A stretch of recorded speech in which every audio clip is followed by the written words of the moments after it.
देवताओं के तेज से देवी का प्रादुर्भाव और महिषासुर की सेना का वध। महर्षि मेधा बोले, प्राचीन काल में देवताओं और असुरों में पूरे 100 वर्षों तक घोर युद्ध हुआ था और देवराज इंद्र देवताओं के नायक थे। इस युद्ध में देवताओं की सेना परास्त हो गई थी और इस प्रकार संपूर्ण देवताओं को जीत महिषासुर इंद्र बन बैठा था। युद्ध के पश्चात हारे हुए देवता प्रजापति श्री ब्रह्मा को साथ लेकर उस स्थान पर पहुंचे जहां पर कि भगवान शंकर विराजमान थे।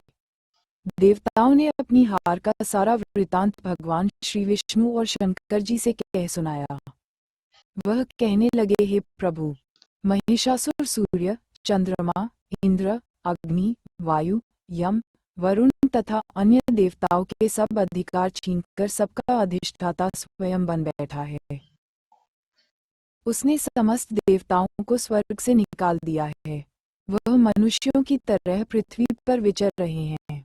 दैत्यों की सारी करतूत हमने आपको सुना दी है और आपकी शरण में इसलिए आए हैं कि आप उनके वध का कोई उपाय सोचें।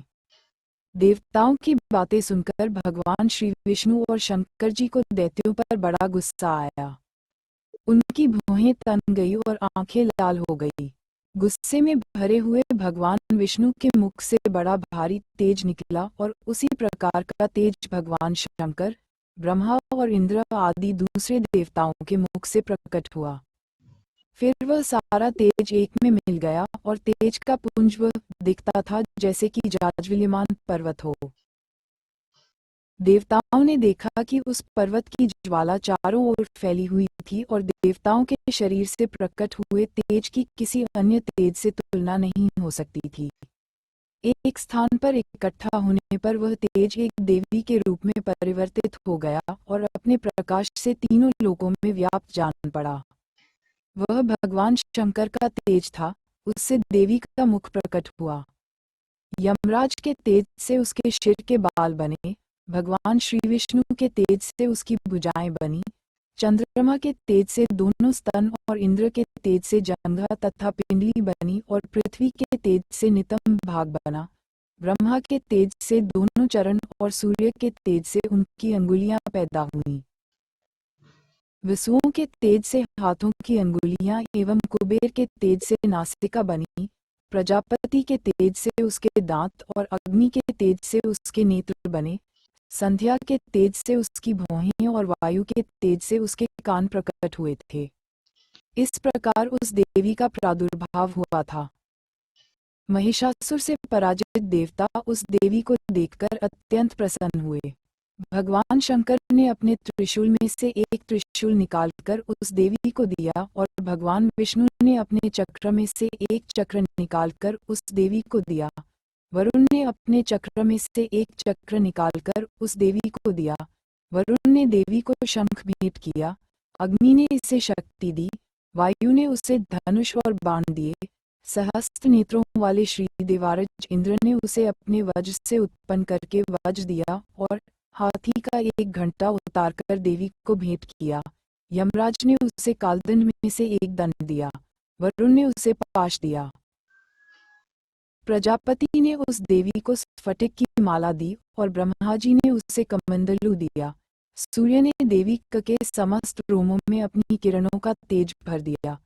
काल ने उसे चमकती हुई ढाल और तलवार दी और उज्जवल हार और दिव्य वस्त्र उससे भेंट किए और इनके साथ ही उसने दिव्य चूड़ामणि दी, 2 कुंडल, कंकण, उज्जवल अर्धचंद्र, बाहों के लिए बाजूबंद, चरणों के लिए नुपुर, गले के लिए सुंदर हंसली और अंगुलियों के लिए रत्नों की बनी हुई अंगूठियां उसे दी।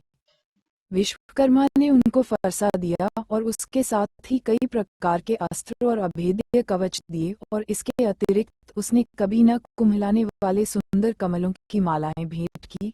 समुद्र ने सुंदर कमल का फूल भेंट किया। हिमालय ने सवारी के लिए सिंह और तरह तरह के रत्न देवी को भेंट किए। यक्षराज कुबेर ने मधु से भरा हुआ पात्र और शेषनाग ने उन्हें बहुमूल्य मणियों से विभूषित नागहार भेंट किया। इसी तरह दूसरे देवताओं ने भी उसे आभूषण और अस्त्र देकर उसका सम्मान किया। इसके पश्चात देवी ने उच्च स्वर से गर्जना की, उसके इस भयंकर नाद से आकाश गूंज उठा। देवी का वह उच्च स्वर से किया हुआ सिंहनाद समा न सका। आकाश उनके सामने छोटा प्रतीत होने लगा। उससे बड़े जोर की प्रतिध्वनि हुई, जिससे समस्त विश्व में हलचल मच गई और समुद्र कांप उठे, पृथ्वी डोलने लगी और सबके सब पर्वत हिलने लगे। देवताओं ने उस समय प्रसन्न हो सिंह वाहिनी जगतमयी देवी से कहा, देवी तुम्हारी जय हो। इसके साथ महर्षियों ने भक्ति भाव से विनम्र होकर उनकी स्तुति की। संपूर्ण त्रिलोकी को शोक मग्न देखकर दैत्यगण अपनी सेनाओं को साथ लेकर और हथियार आदि सजाकर उठ खड़े हुए। महिषासुर के क्रोध की कोई सीमा नहीं थी। उसने क्रोध में भरकर कहा, ये सब क्या उत्पात है। फिर वह अपनी सेना के साथ उस ओर दौड़ा जिस ओर से भयंकर नाद का शब्द सुनाई दिया था, और आगे पहुंचकर उसने देवी को देखा, जो कि अपनी प्रभा से तीनों लोकों को प्रकाशित कर रही थी। उसके चरणों के भार से पृथ्वी दबी जा रही थी। माथे के मुकुट से आकाश में एक रेखा सी बन रही थी और उसके धनुष की टिनकोर से सब लोग क्षुब्ध हो रहे थे। देवी अपनी सहस्त्रों भुजाओं को संपूर्ण दिशाओं में फैलाए खड़ी थी। इसके पश्चात उनका दैत्यों के साथ युद्ध छिड़ गया और कई प्रकार के अस्त्र शस्त्रों से सबकी सब दिशाएं उद्भाषित होने लगी। महिषासुर की सेना का सेनापति चिक्षुर नामक एक महान असुर था। वह आगे बढ़कर देवी के साथ युद्ध करने लगा और दूसरे दैत्यों की चतुरंगिनी सेना साथ लेकर चामर भी लड़ने लगा और 60,000 महारथियों को साथ लेकर उद्ग्र नामक महादैत्य आकर युद्ध करने लगा और महाहनु नामक असुर 1 करोड़ रथियों को लेकर, असिलोमा नामक असुर 5 करोड़ सैनिकों को साथ लेकर युद्ध करने लगा। वाशकल नामक असुर 60 लाख असुरों के साथ युद्ध में आ डटा। विदाल नामक असुर 1 करोड़ रथियों सहित लड़ने को तैयार था। इन सबके अतिरिक्त और भी हजारों असुर हाथी और घोड़े साथ लेकर लड़ने लगे और इन सबके पश्चात महिषासुर करोड़ों रथों, हाथियों और घोड़ों सहित वहां आकर देवी के साथ लड़ने लगा। सभी असुर तोमर, विदिपाल, शक्ति, मुसल, खंडगों, फरसों, पट्टियों के साथ रणभूमि में देवी के साथ युद्ध करने लगे। कई शक्तियां फेंकने लगे और कोई अन्य शस्त्रादि। इसके पश्चात सबके सब दैत्य अपनी योजक चिन्ह अपनी तलवारें हाथों में लेकर देवी की ओर दौड़े और उसे मार डालने का उद्योग करने लगे। मगर देवी ने क्रोध में भरकर खेल ही खेल में उनके सब अस्त्रों शस्त्रों को काट दिया।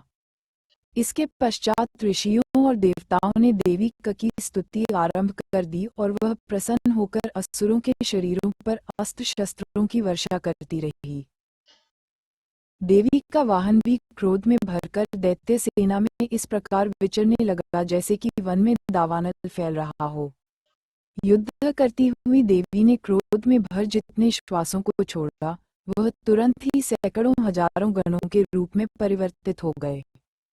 फरसे, विदिपाल, खड्ग तथा पट्टिश इत्यादि अस्त्रों के साथ दैत्यों से युद्ध करने लगे। देवी की शक्ति से बड़े हुए वह गण दैत्यों का नाश करते हुए विरोल, शंख व मृदंग आदि बजा रहे थे। तदनंतर देवी ने त्रिशूल, गदा, शक्ति, खड्ग इत्यादि से सहस्त्रों असुरों को मार डाला। कितनों को घंटे की भयंकर आवाज से ही यमलोक पहुंचा दिया। कितने ही असुरों को उसने पास में बांधकर पृथ्वी पर धर घसीटा। कितनों को अपनी तलवार से टुकड़े दो कर दिए और कितनों को गदा की चोट से धरती पर सुला दिया। कई दैत्य मूसल की मार से घायल होकर रक्त वमन करने लगे और कई शूल से छाती फट जाने के कारण पृथ्वी पर लेट गए और कितनों की बांध से कमर टूट गई। देवताओं को पीड़ा देने वाले दैत्य कट कट कर मरने लगे। कितनों की बाहें अलग हो गई, कितनों की ग्रीवाएं कट गई, कितनों के सिर कटकर दूर भूमि पर लुढ़क गए, कितनों के शरीर बीच में से कट गए और कितनों की जंघाएं कट गई और वह पृथ्वी पर गिर पड़े। कितने ही सिरों व पैरों के कटने पर भी भूमि पर से उठ खड़े हुए और शस्त्र हाथ में लेकर देवी से लड़ने लगे और कई दैत्यगण भूमि में बाजों की ध्वनि के साथ नाच रहे थे। कई असुर जिनके सिर कट चुके थे, बिना सिर के धड़ से ही हाथ में शस्त्र लिए हुए लड़ रहे थे। दैत्य रह रहकर ठहरो ठहरो कहते हुए देवी को युद्ध के लिए ललकार रहे थे। जहां पर यह घोर संग्राम हुआ था वहां की भूमि रथ, हाथी, घोड़े और असुरों की लाशों से भर गई थी और असुर सेना के बीच में रक्तपात होने के कारण रुधिर की नदियां बह रही थी और इस तरह देवी ने असुरों की विशाल सेना को क्षण भर में इस तरह से नष्ट कर डाला जैसे तृणकाष्ठ के बड़े समूह को अग्नि नष्ट कर डालती है। और देवी का सिंह भी गर्दन के बालों को हिलाता हुआ और बड़ा शब्द करता हुआ असुरों के शरीरों से मानो उनके प्राणों को ढूंढ रहा था। वहां देवी के गणों ने जब दैत्यों के साथ युद्ध किया तो देवताओं ने प्रसन्न होकर आकाश से उन पर पुष्प वर्षा की। श्रीमार्कण्डेय पुराणे सावर्णिके मन्वन्तरे देवी माहात्म्ये महिषासुरसैन्यवधो नाम द्वितीयोऽध्यायः सम्पूर्णः।